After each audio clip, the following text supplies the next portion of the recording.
Our patron program is our biggest contributor to offset the expenses of this podcast. Thank you so much to everyone who has chosen to donate. It keeps us pushing forward on this mission. I appreciate it more than you know. To become a patron member, if you're not one yet, click the link in the bio, and I am incredibly grateful for your support. Welcome to the Covert Narcissism Podcast. I'm your host, Renee Swanson. Circular conversations from hell. The very first time I ever read that phrase, I knew exactly what it was talking about. I knew that this is what I had been experiencing in my marriage for years. My name is Renee Swanson, and I'm the host of the Covert Narcissism Podcast. And I want to thank you for joining me here today. We're going to dive into what is a circular conversation. Circular conversations are common with narcissistic people. And a lot of people might call it word salad. You'll hear gaslighting. All of these are related. So in a normal conversation with somebody who is not narcissistic, that conversation is a time to connect with that other person. You know, just some genuineness, some spontaneity, and just some realness, some humanness. And the conversation might be for the purpose of connecting with them or finding understanding, reconciliation, compromise. All of these are ways that conversation is used, but not when you're dealing with someone who is narcissistic. And in particular, a covert narcissist. To them, conversation is a competition. It's for the purpose of winning. There's a winner and a loser in a conversation. And so it's the competition. I mean, there's no place for spontaneity. There's no place for genuineness and realness. There's no place for this to be relaxed and just natural, chatting. This is actually war. And if you've ever been in a circular conversation, you know what I'm talking about. It is the most isolated, lonely, destitute place that I've ever experienced in my life. So in our household, in order for us to actually have a conversation, in order for my husband to have a conversation with someone within the family unit, it was like we had to go through some big ordeal. It was like everything had to stop. The TV had to be muted and life had to cease existing. You had to sit on the couch. Nobody moves. Nobody breathes. And it's like this, announcement to the world. We are now having a conversation. And after making this announcement that we are having a conversation, everybody knew that meant it was his turn to speak, that he had something he wanted to say. And usually it meant he had been upset by something or hurt by something that we had done. And so our minds are now trying to figure out what in the world is about to come blowing up at us.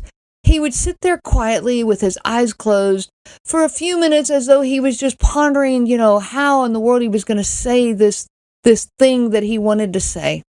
And it felt like maybe trumpets were going to come out of the sky and play a fanfare announcing that the king was about to speak. It was ridiculous. And it left everyone so uncomfortable. Everybody's just on edge and the guards are up and the anxiety level is up. No one feels safe. You can't utter a word. You can't say anything because he would go, no, I'm thinking about what I want to say, so don't interrupt me. To me, the silent treatment, when people talked about the silent treatment, I thought, what are they referring to? And I thought about, how they were describing it, where their partner would not talk to them for days on end. And I didn't experience this. This was not, something that was going on. So I thought, okay, well, the silent treatment is not his thing. Well, then I realized that the silent treatment was absolutely his thing, but it was used in a very different way. The silent treatment in my household was these moments of intense silence where he wanted to say something and he's made it clear he wants to say something, and usually he's also made it clear that he's upset or he's hurt, and he would stop and just sit there in total silence, and now you're sitting there trapped. You're trapped waiting for him to voice whatever it is he's trying to voice. But he wouldn't do it. He would just sit there in silence. And if you get up and try to walk away, he'd say, well, you're just going to run out on me. And are you really just going to leave when you know I want to talk to you? And I would say, well, then talk to me. Well, I got to figure out how I'm going to say this and what I'm going to say. And so again, there we'd go right back into silence. And it's this pregnant pause of just this unbearable silence. And during that moment of silence, when we had these family meetings or whatever we had, whether they included the kids and sometimes they did not, during that time of silence, nobody would say a word. The kids, they would keep their mouths completely shut. Why? Because they had learned from experience. You see, when you're dealing with somebody who is a covert narcissist, you learn that you have the right to remain silent because anything you say can and will be used against you. Anything you utter is going to be manipulated, it's going to be flipped around, and all of a sudden now you're going to find yourself in the line of fire when maybe you weren't there in the first place. And so you learn to keep your mouth shut. These circular conversations are the single most painful place I've ever experienced in life. I have never felt so alone and so destitute as when I was trapped in one of these. And I do mean trapped. There is no way out. Nothing you say is going to change the course of events. Nothing you say is going to change how this is going to turn out. There is no way to turn it in a positive direction. I used to try. Oh, my word, I tried so hard to turn things in a positive direction. Then let's connect. Let's reconcile. Let's say I'm sorry. Let's fix this. But it's not possible. No matter what you say, the covert narcissist is going to turn everything around again and again, spinning forever in a bottomless pit of negativity. You are going to find yourself defending everything you've ever done, you've ever said, or you've ever even thought. You're defending a look you had or the way you breathed. Your guards are up and they're active. Spontaneity does not exist. Reconciliation does not exist. Even the normal give and take of a conversation does not exist. So I want to get into the signs of a circular conversation. And I have 8 signs. We're going to get into 3 of them today. And then in the very next episode, we're going to go through the rest of them. So number 1, you find yourself teaching an adult about basic communication skills, basic human emotions, and even common decency. You are actually trying to teach them, a full-grown adult, how to talk nice to people. Isn't this something that we learn in kindergarten?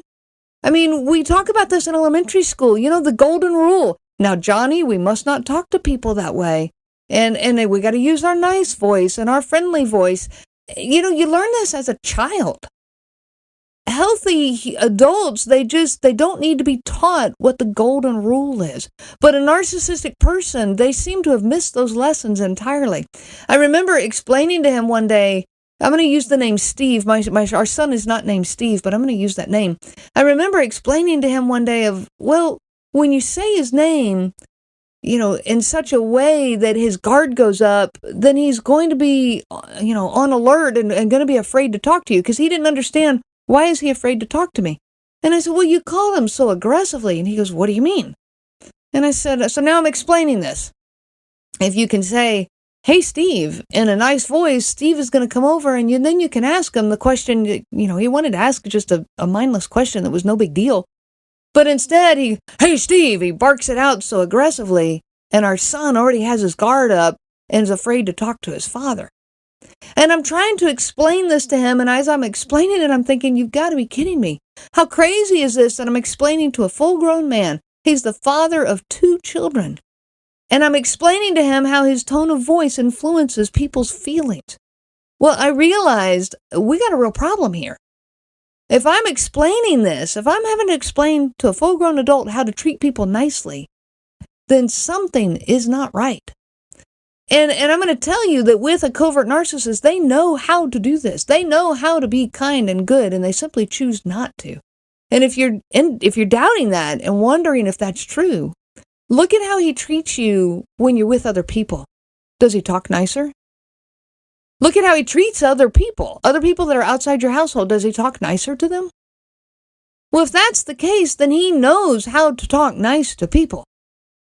But he chooses not to do that within the 4 walls of your home.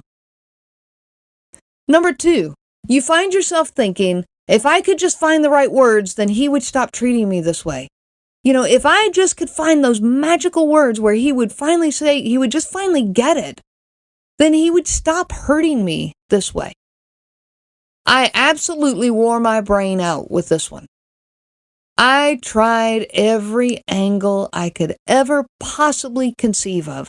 I tried from this direction. I tried from that direction. Maybe these words or this approach, maybe this tone of voice or this perspective. And it was an endless effort, completely emptying me of all energy that I had. And to top it all off, it never did any good. We never got anywhere. I remember one time sitting and thinking, finally, after all these years of marriage, I have finally found words that he'll understand this. I thought I knew him, and I thought he would understand this way. Finally, these are words he's going to get. And he looked me straight in the face and said, I have no idea what you are talking about. I threw my hands up and walked away, and I thought, I cannot find any other angle to approach this from. And in trying so hard, all this did was it kept the responsibility on my own shoulders. If I could just find the right words, well, that meant if I'm not able to find the right words, then maybe I couldn't be mad at him for not getting it. If I can't find the right words to explain to him why he's hurting me so much, then it's on me. And how can I be mad at him? What? Since when did I become the counselor or the therapist? Since when did it become my job to teach him how to talk nicely to people? It's not my job to help him fix this. I do think, there's some effort that has to happen in a relationship. It was my job to be open and honest with him, and I did that. But there comes a point where it's no longer my responsibility to keep explaining it to him. He clearly doesn't get it, and he clearly doesn't want to. You see, he's got to want to understand. And if I can't find the right words to explain it to him, okay, fine. But he's not putting any effort in to actually understanding what I'm saying. So maybe he doesn't want to learn. Maybe he doesn't want to get it. Number 3, these conversations are antagonistic and combative. I reached a point in my marriage where I actually said to my friend, I don't even know how to have a normal conversation with my husband. You see, narcissistic people don't see conversations as that time of connection. Like we already talked about, they see it as verbal competition. And they almost seem to not want to understand. These simple little things, that I would request, hey, would you, scoot your car over in the garage? Or would you, not buy this sandwich meat anymore? Let's go to this sandwich meat. Simple things were all of a sudden a problem. It was a difficult conversation. I don't understand what you're saying. What do you mean you don't understand what I'm saying? Can you scoot your car over in the garage? How is that complicated? But they don't seem to want to understand, and in not understanding, they can then maintain their position of superiority. They can still be in charge because, well, I don't get what you're saying. So that's on you. It's your fault for not being able to put it into words I can understand. And then they can stay superior to you and not responsible for any of the situations that are going on. Another piece of this is in order to truly understand or sympathize with another person, for just a moment or two, you have to let the conversation be about that other person. Narcissistic people cannot do this. Not even for the tiniest of moments can life be about someone else. So they keep the conversation confusing and difficult, and they keep everything centered around them and their inability to perceive anything, their inability to understand you. And so then they have a duty to explain to you how you're supposed to communicate or to educate you on how you can be a better person. And they can then remain superior and arrogant. I hope this makes sense and you see this cycle and how it plays out in these conversations. I've got so much more to talk about, and we're going to go through, signs 4 through 8 in the next episode. Listen to me. No one has a right to talk to you this way.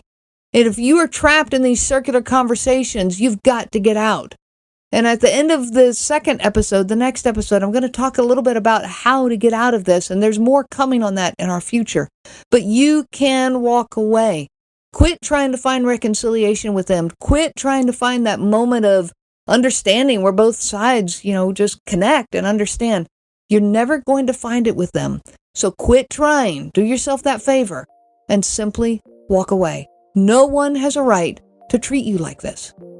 You have been listening to the Covert Narcissism Podcast with your host, Renee Swanson. Be sure to check out our website at www.covertnarcissism.com.